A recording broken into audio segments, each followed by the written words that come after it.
மத்தேயு சுவிசேஷம் 8வது அதிகாரத்துல வாசிக்கும் போது நூற்றுக்கு அதிபதியை பார்க்கும் போது தேவனிடத்துல வந்து கேட்கிறாரு, ஆண்டவரே, என் வேலைக்காரன் திமிர்வாதமாய் கொடிய வேதனைப்படுகிறான், அவன் சொஸ்தமாக வேண்டும் என்று சொல்லி கேட்கிறார். பாருங்க, இயேசு கிறிஸ்து அந்த இடத்துல ஒரு வார்த்தை சொல்லுகிறார், நான் சுகத்தை நான் தாரேன் அப்படின்னு சொல்றாரு.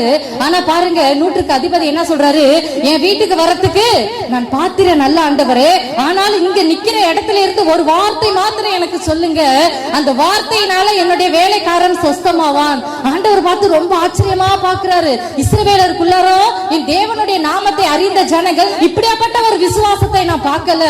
என் மேல இருந்த விசுவாசம், என் வார்த்தையின் மேல இருந்த விசுவாசம் பாரு எவ்வளவு பெரிதா இருக்கிறது என்று சொல்லி உடனே என்ன செஞ்சாரு ஆண்டவர், பாருங்க வேலைக்காரனுக்கு என்ன செஞ்சாரு, சுகத்தை கொடுத்தாரு. ஒரே ஒரு வார்த்தை, எப்படியாப்பட்ட வியாதியா இருக்கலாம், எப்படியாப்பட்ட சூழ்நிலையில அவங்க இருக்கலாம், ஒரு நேரத்துல பாரு, ஐயோ என்னால அந்த கூட்டத்திற்கு போக முடியலையேன்னு ஒரு தாகம் இருந்திருக்கலாம், எனக்கு யாரும் சுகம் கொடுப்பா என்று சொல்லி அநேகர் வியாதியோடு போராட்டத்தோடு இந்த நாட்கள்ல இருக்கலாம். இன்னைக்கு சபையார் நம்ம ஊக்கமாய் செபிக்கும் போது தேவன் பலத்த காரியங்களை செய்வார். அவருக்கு ஒரு வார்த்தை மாத்திரம் போதும், வார்த்தையில வல்லமை உண்டு.